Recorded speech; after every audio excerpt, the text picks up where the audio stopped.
Good evening, and by way of introduction, I am Nvaseke Konneh.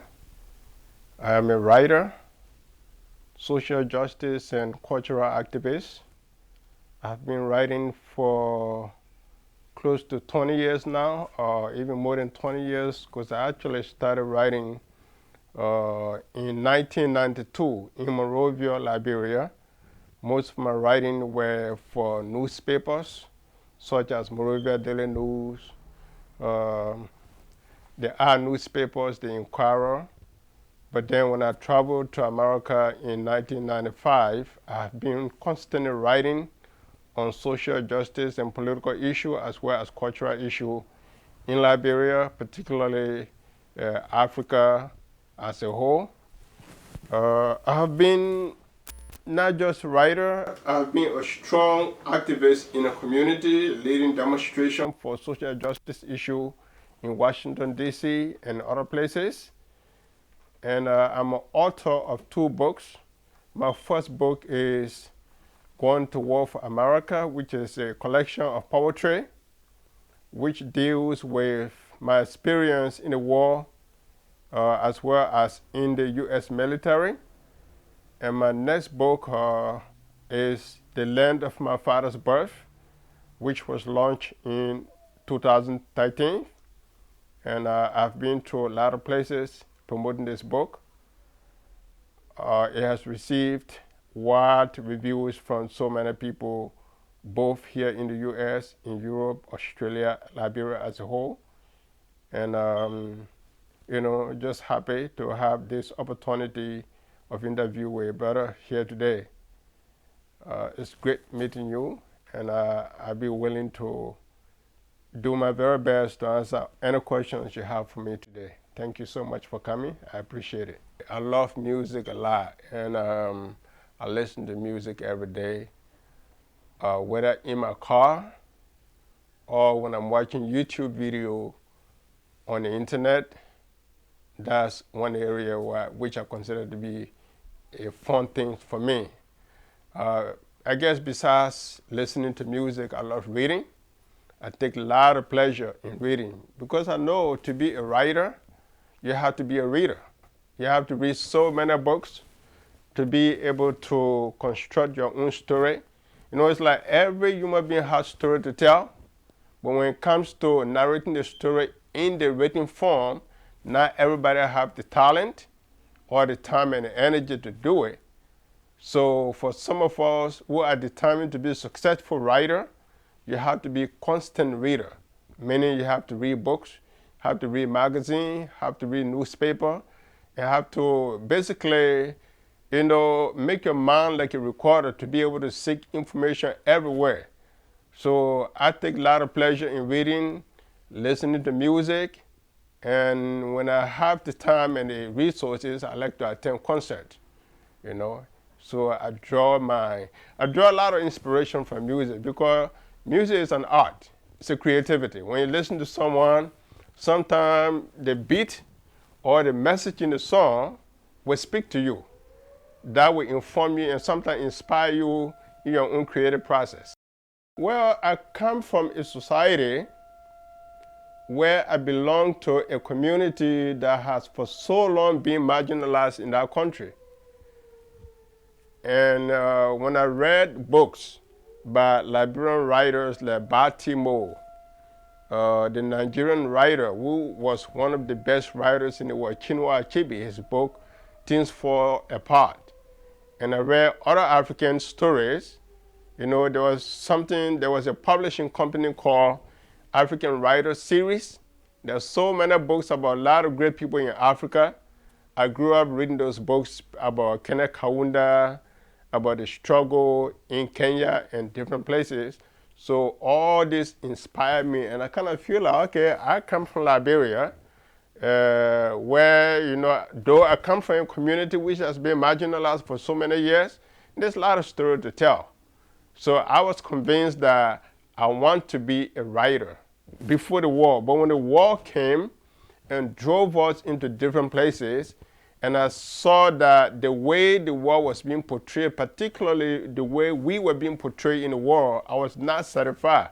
And I said that I have to be the spokesman of my people. I have to be able to tell my story, our people's story, for the world to understand what actually happened to us.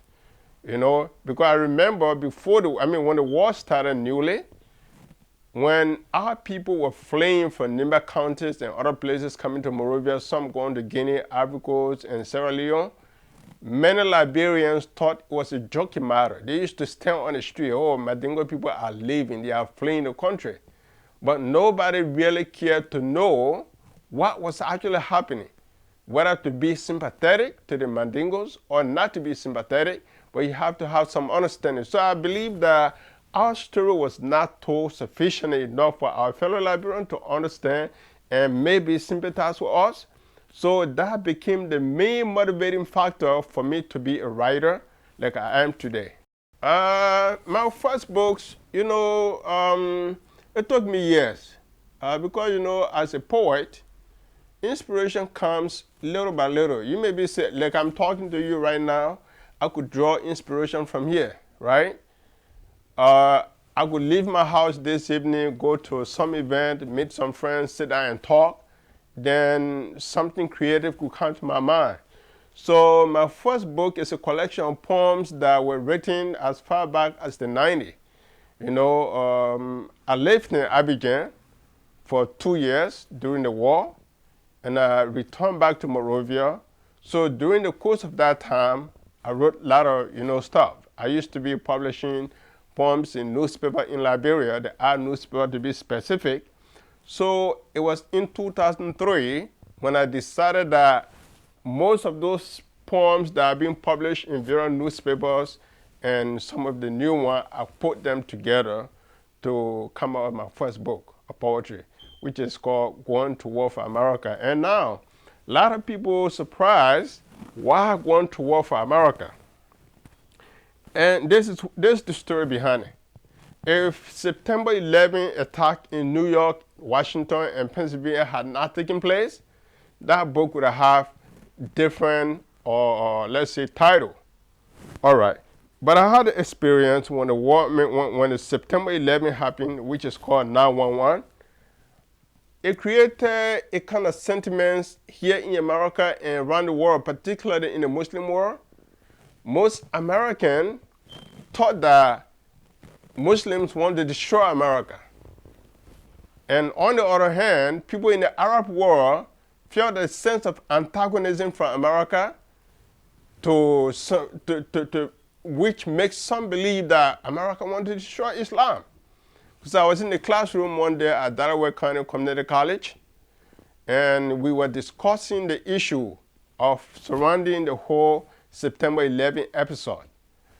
My friends in the classroom could not imagine that I was a Muslim.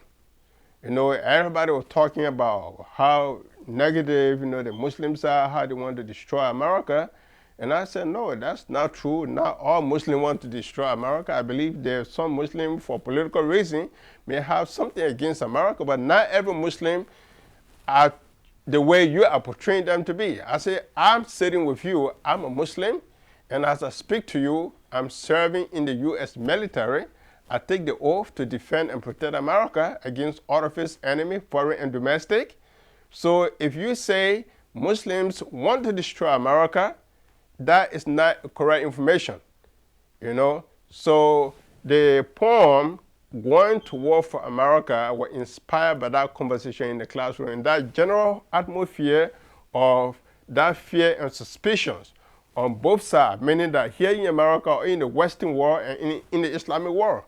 That was the inspiration behind this poem called Going to War for America, which basically took the title of my book. And it's kind of autobiographical, where it talks about my own experience in the war in Liberia and how I came to America, just like any one of you with a dream to succeed in America. And at the end of the day, I saw myself in the military, something I wouldn't have thought about if I had stayed in Liberia. I served 9 years consecutively in the military. The 9 years I spent in the military, 6 were spent on a ship, 3 on shore duty, but this is how it's happening. I spent the first 4 years on the ship. Then I was transferred to Philadelphia, where I spent 3 years on shore duty. Because in the Navy, there is a shore duty and there is a sea duty. If you are assigned on a ship, that's called sea duty. If you are assigned on the shore, I mean, let's say if you assign in the city or in any town, shore base for that matter, it's called shore duty. So I spent my first 4 years on the ship, spent 3 years on shore duty in Philadelphia. Then the last 2 years, I was in Norfolk, Virginia on another ship. So technically, I spent 6 years on the ship, 3 years on shore duty. My second book, thematically, is not much different from the first one, except that one is a collection of poetry, and the other one is a prose, it's a memoir. So it's like what we talk about in poem. You know, poem is like little pieces here and there expressing grand idea. But prose, as you know, is a continuous writing, is a narrative that takes different form than poetry. So my second book is called The Land of My Father's Birth. It's a memoir of the Liberian Civil War. It's basically chronicling my experience from before the war. You know, our settlement in Liberia. I talk about my background from Bela, my background from Simandu, my background from Nvaseke Konneh, where my father comes from a multicultural, family relationship of Mandingo and Mano. I talk about all of that in The Land of My Father's Birth, leading to the war, how we all fled the country, running helter-skelter, going to this direction, that direction. Some of us going to Ivory Coast, some going to Guinea, Sierra Leone, and some of us here in America today. I talk about all of that in The Land of My Father's Birth, and how I came here in America in the midst of difficulty. I joined the U.S. military, and we traveled to as far as Egypt, Bahrain, United Arab Emirates, France, Italy, Spain, all these different places. So it's a chronicle of my life experience, and I think I needed to do that. Like I said earlier, many people have misconception about why Mandingo people fought in the Liberian Civil War. So I thought that as one of those that experienced that war as an adult, as a writer, it is my responsibility to reduce my own experience, the way I understand it, into a book form. Because I believe that someone like you were pretty young when the war started. You probably don't have much information about Liberia before the war. Those of us that lived through that war, we have to give our own experience before the war, then to the war, for someone like you to be able to understand what was Liberia before what we all know about it today as a result of the war that lasted for 13 years. Well, you see, writing, a lot of times people want to say, I want to write for money. Of course, that is the dream of every writer. I wouldn't say I've made enough money out of my book that would make me to not worry about going to work 9 to 5. The dream is to succeed as a writer, so I don't have to do any other job but wake up every morning, take my pen or sit down behind a computer and write. I haven't reached to that level yet, but I'm determined to reach there. I know to climb the mountain is not an easy thing. You got to take it step by step.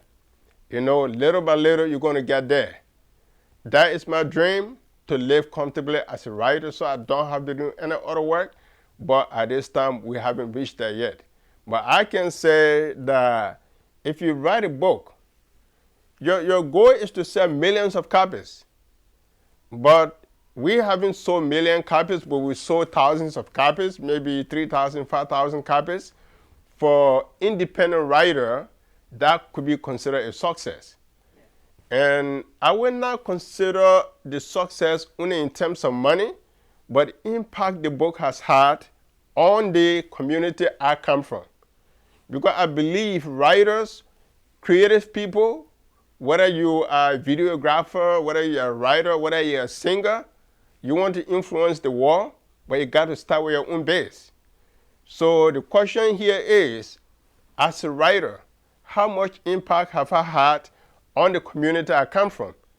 I'm the first writer from our community that at least everybody knows. And every single day I receive messages from our brothers and sisters, Liberian, Africans, that have read the book, telling me how inspired they have been reading my experience from the war. You know, like I remember there is a girl in Liberia, she's attending the University of Liberia right now as a medical student. She sent me a very heartwarming message saying that reading your book brings that sense of pride to me as a Muslim and Mandingo in Liberia. You know, and she said, if I didn't have the courage to study ever, your book had given me the reason and the courage to keep doing what I'm doing. And I received a lot of, email like that from people. You know, nowadays we are all on Facebook. I received tons of messages, meaning that if I actually sold 5,000 copies of my book, I believe 10,000 people have read it because book travel from one person to another person. So it has had a lot of impact on the society. And as of now, there is a discussion in Liberia to place the book, The Land of My Father's Birth, on the Liberian school reading list. You know, it was something that had been discussed, but when the Ebola situation came, it interrupted everything. But I'm very, very happy that at some point, that book will find its place in the hearts of our people everywhere. So in terms of money, I wouldn't say I've gotten tons of money, but I'm happy with the little success the book has made, you know, on my people. At least they are truly informed now and inspired that their story will not be forgotten. You know, I believe that book is going to inspire other people to even write better books than me. That's what I believe. Because if that happens, I'll consider that to be even greater success than the money. I believe so, yeah. From the reaction I get from people, I believe that the message I'm getting across. Well, I'm happily married with 3 children. My children, we all live here together. We are a happy family. You know, my first son is Nvaseke Konneh Jr. The second one is Nvaseke Konneh. And the third one is Nvaseke Konneh. My wife is Mariam Sharif. And I think we are living happily. The kids are happy, she's happy, I'm happy. So my family life is very, very great. I believe so. Well, I believe I'm a good father. I think for some of you that have been seeing my Facebook posting, you can tell that, you know, I take my children to a lot of places. Quite recently, I took them to the Independent Mall in Philadelphia to educate them about how this great country, America, started with George Washington. You know, so basically I took them to places where George Washington and other people walked. You know, because if you want to walk in the footsteps of George Washington and the other patriot that created this society, go to Independent Mall. That's where George Washington, Alexander Hamilton, and all these great people debated the formation of America. I took my children there, you know, just for educational purpose. And yesterday, my posting on my Facebook page was when I took the children to the library, you know, where we discuss books. Because in my house, everywhere is books, you know. So we did that, and like this morning, I was telling us, oh, our next trip, you know, since we stay on vacation, you guys not going to school. Next week, I'm taking you guys to the aquarium in New Jersey, in Camden, New Jersey. You know, so trying to play my role as a father because my mother and my father really took care of me. So it becomes my responsibility to be able to do the best I can for my children. Well, I love every one of them. They all have special place in my heart. Well, I think generally I would consider myself to be a very good person. I'm very sensitive to people interest, to people concern. And I was taught to treat people courteously, to treat people right. You know, and if I can treat strangers right, if I can treat any other person right, I believe that my children deserve the best from me. And as a father, I try to provide that for them. I won't say that I have been able to provide everything my children want, but everything that I am able to provide for them, I've been able to provide for them as a father. Because my mother and my father took care of me, they provided my needs. So if I have the responsibility today as a father, it is my obligation to provide my children, you know, happiness, to provide them whatever. And their mother also have been very, very helpful, you know, in raising them. Matter of fact, when I'm at work, they are here with their mother. Their mother is a very, very good woman. You know, she's been taking care of them. And both of us together, we want to nurture them to be good people. Well, that is a challenge for all of us. You know, not only here in America, even in Liberia, or even in Guinea, or in Ivory Coast. If you live in Ivory Coast, children tend to speak more French than Mandingo, right? If you live in Guinea, particularly in the urban center of Guinea, it's the same thing. And in Liberia, for that matter, you go to most of our homes, our children don't speak Mandingo.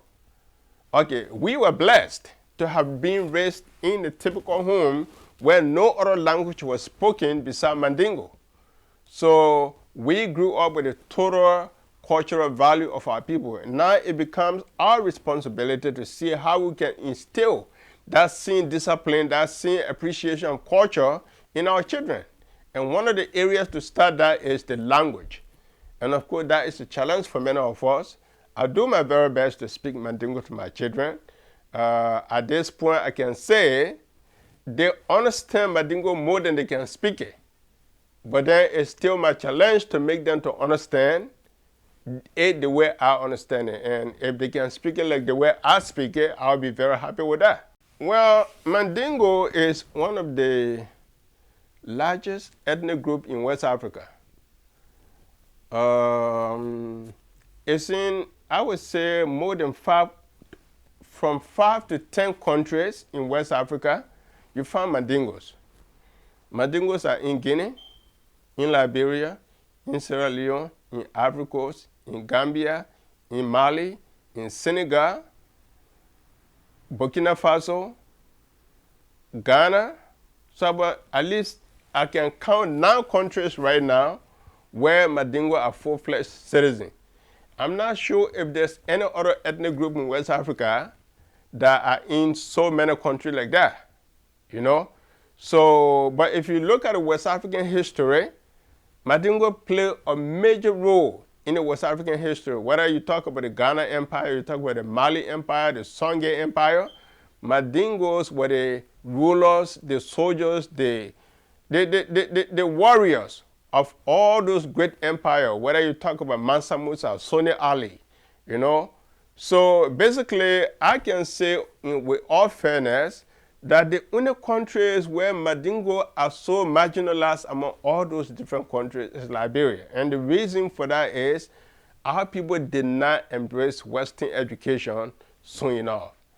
We were told that if you send your child to school, you're going to end up going to hell, you know. God is going to punish you because God does not approve of Western education. That's the notion our grandfather had, but that started changing with our fathers. Okay, I believe with quite a number of our brothers and sisters going to school now, including you, I believe the picture is changing in the Liberian setting. You know, I've been monitoring the posting on Facebook quite recently regarding the just ended Ramadan, and see how Muslims from Liberia, or maybe from all around the world, particularly young people, are making it cool to be Muslims in Liberia. Because before, people have to hide the religion in the closet, but we are free today to display that religion in public place, on Facebook, in the entire social media region. You know, we demonstrating our religion. They say, look, it's cool to be Muslim and be Liberian. All right? So it's like, you know, that's my view about religion. It's cool to be a Muslim today than it was back in the day. Because people had to hide the religion in the closet if they want to mingle with other Liberians. Today we can be Muslim and do whatever we want to do. Well, the Mandingo cultural value is in so many areas. Like I just attended the baby naming ceremony today. Okay, my cousin had twins. Her wife just delivered with twin babies quite recently, and we were called today to go for the baby naming ceremony. And the two twins were named after the mother and the father. It's like the girls, the wife, mother, the twin girl was named after her mother, and the twin boy was named after her brother. All right, and as the Kamar preached at the program, they said this is one of the most beautiful aspects of the Mandingo culture. Because all of us that were in that place, one way or the other, are culturally related or maybe biologically related, because you could be my brother-in-law from, like, you are Sharif, right? All right, my wife is a Sharif, so that makes you my brother-in-law. Sure. All right, so that is one of the beauties of Mandingo culture that I appreciate. And if you look creativity-wise, I would say Mandingo culture is a very strong phenomenon in West Africa. Look at the music, whether it's the music from Mali, you know, with Salif Keita, Baba Ma from Senegal, Alpha Blondy from Ivory Coast, you know, Bembeya jazz from Guinea. So you see, Mandingo culture is a very strong and dominant culture in West Africa. You cannot talk about West Africa history without talking about Mandingo people. So we are strongly cultural people, but sometimes, of course, culture has gotten in our way sometimes, because like when our people believe some time ago that if you send your child to school, that child is going to burn in hell, and you, the father, are going to burn in hell because you sent your child to school. That was misinformation. But I'm glad that we have arrived at a point today where we think we can still be Muslim and be educated. Like what you're doing right now, I couldn't have imagined a Mandingo from Liberia doing this, what you're doing today, you know? Like trying to do a documentary, interviewing people. We saw the John Brown, the Peter Brown doing this kind of thing. We didn't see Mandingo men doing this, so to see you doing that today, and I'm sitting here giving you the interview, I think it's a revolution. That I would consider to be a cultural revolution in itself, in our setting. With these children embrace the culture, will they understand the culture and practice it the way we are doing? Because we live in a Western society, you know, this is not where we come from, but we live here, we have to accommodate ourselves to the culture we meet here. So obviously there will be a situation where part of our culture and part of the culture we meet here will have to be mingled together to make what who we are. And it is that part of the culture that we bring from home, it becomes challenge to us to be able to transfer that to our children. So I would say, you know, it may not be 100% the way things are back home. I think we are doing our very best, because many of us are first generation that came from Africa straight here, and we still have the culture, we have our names, we attend baby naming ceremony, when someone dies in the community, we go to speak to them. You know, I think you have experienced that in many of our community activities here. Baby naming ceremony, and when someone dies, how we go in group to go speak to them. These are all part of our culture that are surviving and will survive beyond us, and will transfer those into our children. Well, if I could change anything in my culture tradition, is to basically educate all my people.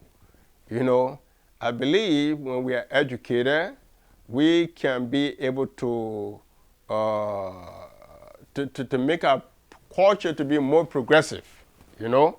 If I could change, because it's like, we have two different set of people. Those of us that attended Western education, or those of us that are quote-unquote educated, and our brothers and sisters and our mothers who are not educated, you know.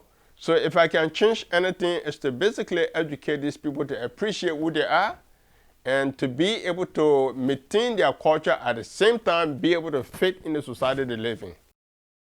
Well, when I led the demonstration in Washington, D.C., I think that was back in 2003. when I led the demonstration in Washington, D.C. to free our brother Hassan Belete, who was incarcerated by child stealer. And the result from that demonstration, I consider that to be one of my proud accomplishments. And for me, coming from the background, I come from Saclay, Nima County, to be able to say today that I've written 2 books, it's an accomplishment. And actually, I'm working on 2 different books right now. I've just submitted one to publisher, hoping that they can publish that for me. That's called The Love of Liberty Brought Us Together. It's another collection of poetry, and I have another book on the way, which is an interview and book review I have done with many Liberian writers. So publishing a book, for me, is an accomplishment, So I would consider that to be my greatest accomplishment at this time, and the impact my work is having on people. Writers or creative people, you may not have money, but the most important aspect of your work is the influence you have on your community, on your nation, and maybe if you are successful to a larger extent, the influence you can have on the world. Well, I got tons of advice from my mother. My mother used to say, be serious, go and look for money, don't steal, don't kill, but look for money any kind of way, meaning that don't be lazy. Get off your lazy butt and go look for money. Because my mother was a businesswoman. Throughout the time I knew her until the war, my mother used to be operating the shop.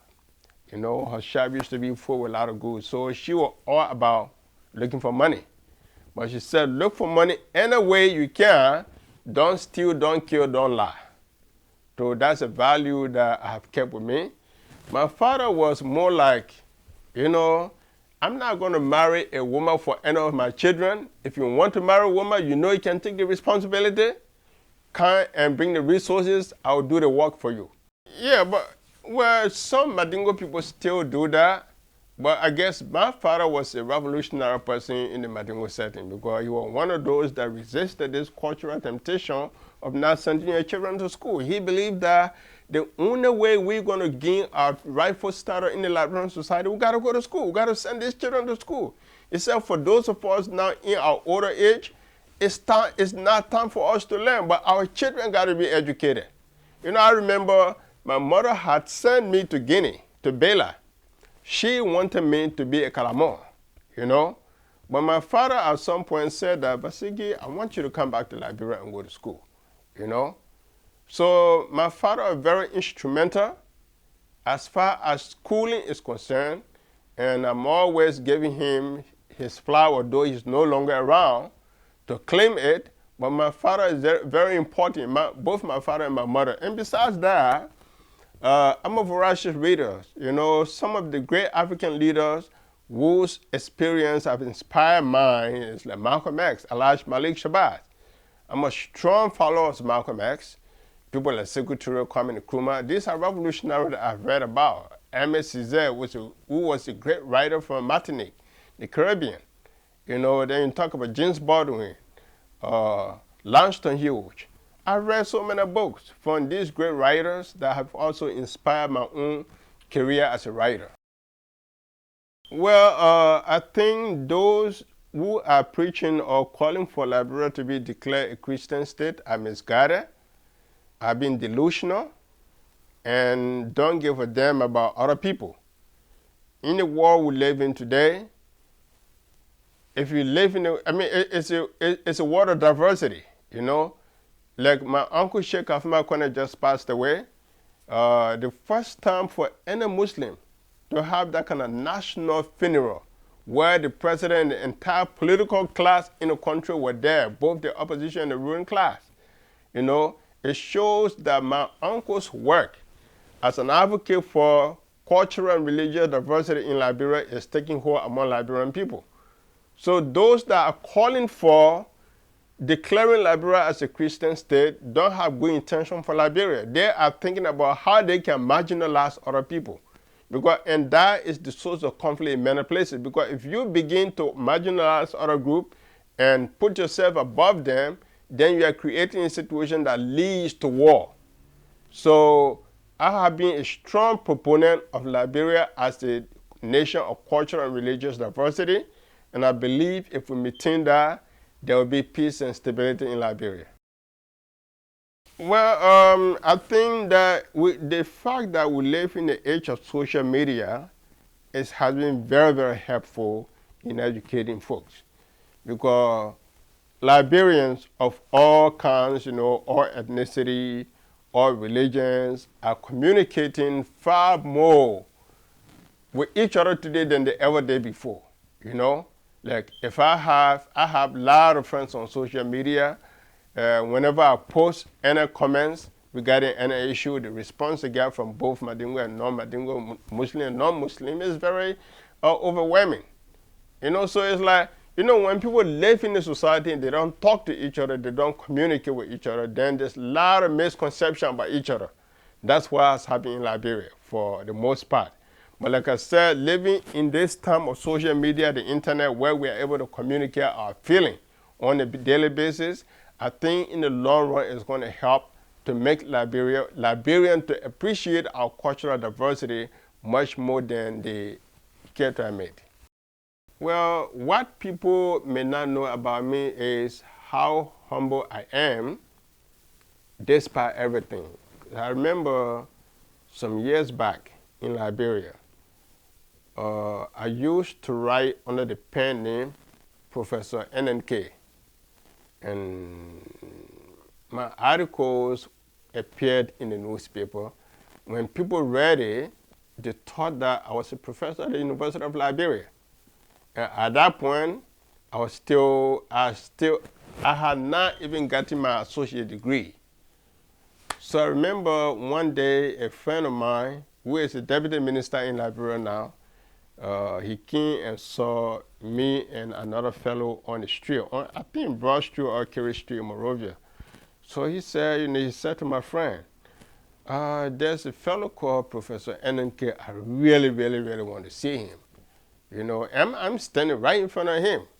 But the picture of Professor NNK he had in his mind is supposed to be some guy, with beard, who have maybe eaten a lot of books. And he's teaching at the university. And hear me standing there on the street, just like any common person. My friend said, wow, you want to see Prophet NK? I said, yeah, I want to see him, but he's the one that's standing in front of you. So this dude now started looking at me from head to toe, because he didn't see the picture he had in his mind about Prophet NK is quite different from the picture he's seeing right in front of him. So that's how humble I am. I can go in the place. I'm not one of those that go into a gathering that I want everybody to know who I am. No, I don't believe in that. Well, my advice to you as the program director for this program is to continue what you're doing.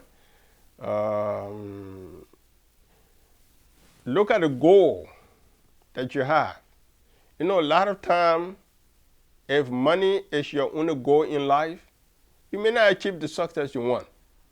Of course, we all need money to sustain ourselves, to take care of our needs, our daily needs, but it should not be the only reason why you do everything, because like Bob Marley said, that to count money, to say, if I ask you right now, how much money do you want to own to really, really be satisfied with life? Can you quote any figure? No, you won't be able to say it. All right. So for me, it has been like, I need money to sustain myself. Beyond that, if I become rich, that's fine. If I don't, I know I have a purpose in life. And as long as I'm healthy enough and determined to pursue that purpose on a daily basis, I'm happy with life. Like my friend, I think you hear about Musa Belete in Monrovia. Right now, Musa wants to be LFA president. He is one of the most successful persons in Liberia. For me, in terms of money, I'm struggling just like any other person. But for my friend is a very successful man. He got, he's considered to be one of the wealthy men in Liberia today. I'm happy for him. you know, and the fact that he and I have mutual respect for each other. He respects me a lot, and I respect him a lot. So that speaks volume, you know. To say, well, I'm living my life here, struggling just like any other person to pay the bills in America, take care of my children. I'm happy with my life. You know what I'm saying? So my advice to you as a young person, you know, to most of our people, we all have to know that we all have different missions. We need business people, we need writers, we need social activists, we need entrepreneurs, we need all kinds of people in our community, you know. But like I say, in the Liberian society for that matter, one of the biggest problems we have is that everybody wants to be a politician. Everybody wants to be president for this, president for that, president for Liberia. Everybody wants to be minister. And I believe that we all cannot be a minister. We all can be president. But it doesn't mean if you're not a minister, it doesn't mean if you're not a rich man, it doesn't mean your life has no purpose. Because if you think that way, then what about the teacher? Being a teacher doesn't make you rich. Being a soldier doesn't make you rich. Being a policeman doesn't make you rich. Being a health worker doesn't make you rich. But you need all these people in society. So I believe that if you are inspired to do a documentary, because I believe that your goal should be to educate and inform people. You know, over the years, the work you're going to do will speak for you. You may not get the money, but you got the admiration and the respect of your country, of your people, and maybe to some extent the entire world. That is the most important thing. Like Sheikh Nvaseke Konneh just passed away. Since I know him to be a person, I didn't see him driving flashy car. I didn't see him dressing in a flashy way. He was just a common person driving an old car, you know, here and there. But look at the respect his death has garnered, the attention he has generated in the Liberian society as a whole from the president. This is the first time for any Muslim for that matter to die, to see the president, the speaker, and the entire political group from different political parties coming to pay tribute to him. Not because he was a rich man, not because he was driving the best cars in the world, not because he wore the best clothes, but because he stood for principle. You know? So that should be an inspiration to you, to me, to all our young people. That's my advice to you and any other young person in our community, Liberian community, in the African community. We are the ones that have to develop ourselves to be able to take Africa to a better place.